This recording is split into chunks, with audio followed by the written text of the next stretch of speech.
So ఈ dark web అనేది ఏంటండి? దీంట్లో ఓన్లీ ఇల్లీగల్ యాక్టివిటీస్ మాత్రమే జరుగుతాయా? లేకపోతే ఏంటి అసలు? Dark web is for every one.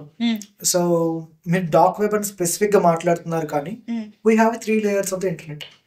Something like అది ఆ ఇంటర్నెట్ ఎలా వచ్చింది, అసలు ఆ డార్క్ వెబ్ ని ఎలా డిజైన్ చేశారు, ఆ హిస్టరీ మొత్తం పక్కన పెట్టేస్తే, సో జనరల్ గా ఇంటర్నెట్ ని 3 విధాలుగా క్లాసిఫై చేశారండి. One is surface web, next one is deep web, and next one is dark web. So ఈ సర్ఫేస్ వెబ్ అంటే కనుక మీకు social media accounts, Instagram accounts, ఆ తర్వాత న్యూస్ ఛానల్స్ అండ్ వెబ్సైట్స్, మన రెగ్యులర్ లైఫ్ లో ఏవైతే యూస్ చేస్తామో ఈ సర్ఫేస్ వెబ్ కింద వస్తాయి. కానీ జనాలకి తెలియని మరో ప్రపంచం అంటూ ఉంది, that is called deep web. So deep web లో దొంగ పాస్పోర్ట్ ని ముద్రించి అమ్మటం, ఆ తర్వాత లీక్ అయిన డేటాబేస్ ని, కంపెనీస్ యొక్క డేటాబేస్ ని అమ్మటం, ఆధార్ కార్డులు అమ్మటం, లీక్ అయిన ఆధార్ కార్డు లక్షల ఆధార్ కార్డులు అమ్మటం, ఆ తర్వాత ఫేక్ డాక్యుమెంట్ ని సృష్టించడం, ఇట్లాంటివన్నీ కూడా మనకి డీప్ ఫేకింగ్ లో కనిపిస్తూ ఉంటాయి. మరి డీప్ వెబ్ లో మనకి కనిపిస్తూ ఉంటాయి. Next coming to the dark web, దీనికంటే ఇంకా ఘోరం ఇల్లీగల్ థింగ్స్ లో.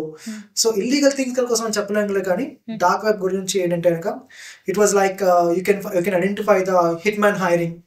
సో వేరే వాళ్ళని ఫినిష్ చేయడానికి, హతమార్చడానికి మీరు ఒక మనిషిని హైర్ చేసుకోవచ్చు. And as well as guns, missiles, guns. You can buy a missile as well. Okay, so missiles ని పర్చేస్ చేయొచ్చు. అండ్ రెడ్ రూమ్స్, చాలా దారుణాలు, and child porn. It's like very very critical content will be available in that location, dark web. అది ఎట్లాంటి అంటే కనుక అసలు ఇది మనుషుల ప్రపంచం కాదు అన్నట్టుంటాయి. ఇప్పుడు మీలో సర్వసాధారణంగా మనం మనుషులు ప్రతి మనిషిలో 2 షేడ్స్ ఉంటాయి, ఒకటి good shade and bad shade. కొంతమంది రోజువారీ ఆఫీస్కి వెళ్ళి వాళ్ళ ఫ్రస్ట్రేషన్ తీర్చుకోవడానికి వాడిని కొడితే బాగుండు, వాడిని చంపితే బాగుండు, ఇట్లాంటి ఈవిల్ థాట్స్ కొంతమందికి వస్తాయి. ఇట్ వాజ్ లైక్ అట్లాంటి ఈవిల్ థాట్స్ని క్యూర్ చేసుకోవడానికి కూడా ఈ డార్క్ వెబ్స్ అనేవి ఉంటాయి. How to cook the human ని ఎలా కుక్ చేస్తారు, అండ్ లైవ్ లో మనుషుల్ని చిత్రహింసలు చేస్తుంటే ఎంజాయ్ చేయడం, లైక్ చైల్డ్ పోర్న్స్, అండ్ చాలా క్రిటికల్ ఆస్పెక్ట్స్ అనేవి మనకి ఇందులో డార్క్ వెబ్ లో మనం చూడొచ్చు అనమాట. సో అంటే ట్రాఫికింగ్, విమెన్ ట్రాఫికింగ్ అంటారు, child human trafficking, everything can be possible with this. ఎందుకంటే కనుక ఇవి డార్క్ వెబ్ కనెక్షన్ అనేది ఎలా ఉంటుందంటే, ఫర్ ఎగ్జాంపుల్ ఈ డీప్ వెబ్ని కానీ డార్క్ వెబ్ని కానీ యాక్సెస్ చేయడానికి మనం నార్మల్ బ్రౌజర్స్తో యాక్సెస్ చేయడం కుదరదు. మీకు ఫైర్ ఫాక్స్ తెలుసు, లేకపోతే క్రోమ్ తెలుసు, సఫారీ తెలుసు, ఇట్లాంటివన్నీ తెలుసు. But very few people know about the Tor browsers. Tor బ్రౌజర్స్తో మాత్రమే ఈ డీప్ వెబ్ని, డార్క్ వెబ్ని యాక్సెస్ చేయగలం. అలానే ఎవరు పడితే వాళ్ళు యాక్సెస్ చేస్తే కనుక వాళ్ళు హ్యాక్ చేయాలనుకుంటే బదులు వాళ్ళు హ్యాక్ అయ్యే అవకాశం అనేది ఉంటుంది. ఎందుకంటే కనుక డార్క్ వెబ్లోకి మనం ఎంటర్ అవ్వాలని చూస్తే కనుక end notes, entry notes and exit notes అనేవి సెక్యూర్గా ఉండవు. దాంట్లో చాలామంది ఏమనుకుంటారు అంటే కనుక నేను టార్ బ్రౌజర్ని వాడితే నన్ను ఎవరు పట్టుకోలేరు, ఐపీ అడ్రస్ కంటిన్యూస్గా చేంజ్ అవుతుందని. కరెక్టే, టార్ బ్రౌజర్ వాడితే మీ ఐపీ అడ్రస్ కంటిన్యూస్గా చేంజ్ అవుతుంది, మిమ్మల్ని ఎవరు పట్టుకోలేరు. ఎందుకంటే కనుక ఇట్ వాజ్ ఇంటర్నల్గా చాలా టన్నల్స్ ఉంటాయి. సో ఆ టన్నల్స్ ఎప్పటికప్పుడు వ్యానిష్ అయిపోతూ ఉంటాయి.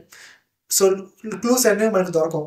అంటే కొంతమంది మేబీ నన్ను ఎవరు పట్టుకోలేరు అనుకోవచ్చు, కొంతమంది అసలు ఎలా ఉంటుందో చూద్దాం అని కూడా అనుకోవచ్చు. సో నేను చెప్పేది ఏంటంటే కనుక entry level notes and exit level notes అనేవి, exit notes and entry notes అనేవి సెక్యూర్గా అనేది ఉండవు.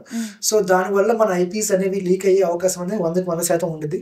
సో దీనివల్ల మనము ప్రాబ్లంలో అయితే పడే అవకాశం ఉంటుంది. So if you want to use dark web or deep web by using this kind of browsers, you should know how to secure yourself before that to use, or else you will be the victim for that.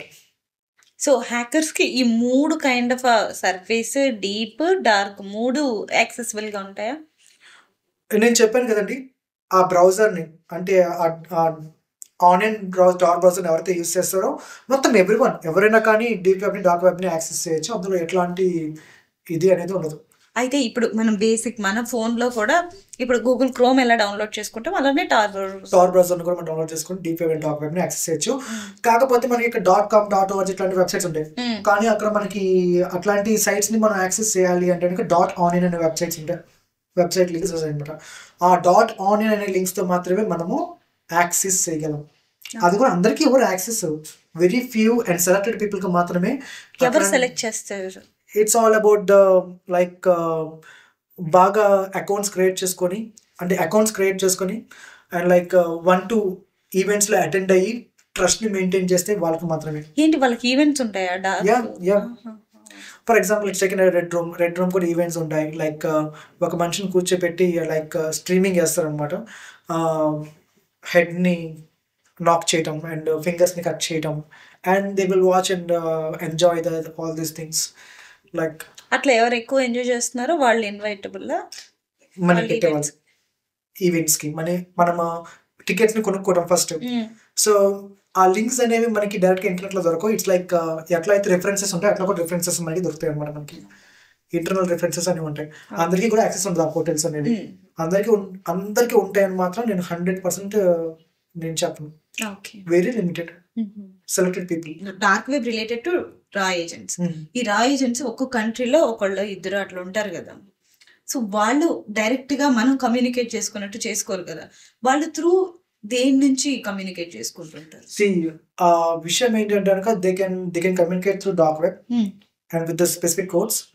అక్కడ సరిగ్గా మీకు simple గా Lemmon language చెప్పాలంటే, అర్థమయ్యే విషయంలో చెప్పాలంటే, ఒక 100 మంది స్టూడెంట్స్ ఉన్నారండి. టీచర్ ఎదురుగా ఉన్నారు. ఆ 100 మంది స్టూడెంట్స్ లో ఒకళ్ళు గోల్ వేసాడు వెనకాల నుంచి. తనకు చూస్తే ఆ 100 మంది నార్మల్గా ఉంటారు, ఎవరు కూడా ఐడెంటిఫై చేయలేరు. సో అలాగే ఒక సొంతలో గోల్ చేస్తున్నట్టే ఎవరు ఏం చేస్తున్నారు ఎవరికి అర్థం కాదు. They don't have any kind of root causes. ఇప్పుడు లా ఎన్ఫోర్స్మెంట్ అంటే కనుక ఇప్పుడు ఇంటెలిజెన్స్ వీళ్ళందరూ కూడా న్యాయబద్ధంగానే మనము వెళ్ళాలి అనే రూల్స్ అనేవి వీళ్ళకుండవు వీళ్ళకి. So they will use some kind of others routers. వాళ్ళ రౌటర్స్ కాకుండా వేరే వాళ్ళ ఇంటర్నెట్ వాడతారు, వేరే వాళ్ళ కంప్యూటర్స్ వాడతారు, సమ్ అదర్ సర్వర్స్ RDPs వాడతారు. వాళ్ళకంటూ ఒక సొంత నెట్వర్క్ ఉండదు. పబ్లిక్ నెట్వర్క్స్ కూడా హ్యాక్ చేసి వాళ్ళు యూజ్ చేయొచ్చు. వాళ్ళకంటూ సమ్ ప్రోటోకాల్స్ అంటూ ఉండవు. ఎలా వాడినా ఏం చేసినా కమ్యూనికేట్ ఈచ్ అదర్. సో నన్ను అడిగితే కనుక వాళ్ళకంటూ ఒక సపరేట్ యాప్స్ ని క్రియేట్ చేసుకొని అందులో కమ్యూనికేట్ చేయడం కంటే ఇట్లాంటి ఒక కన్ఫ్యూజన్ ఉన్న ఒక దారిలోని కమ్యూనికేట్ చేయడం చాలా సెక్యూర్.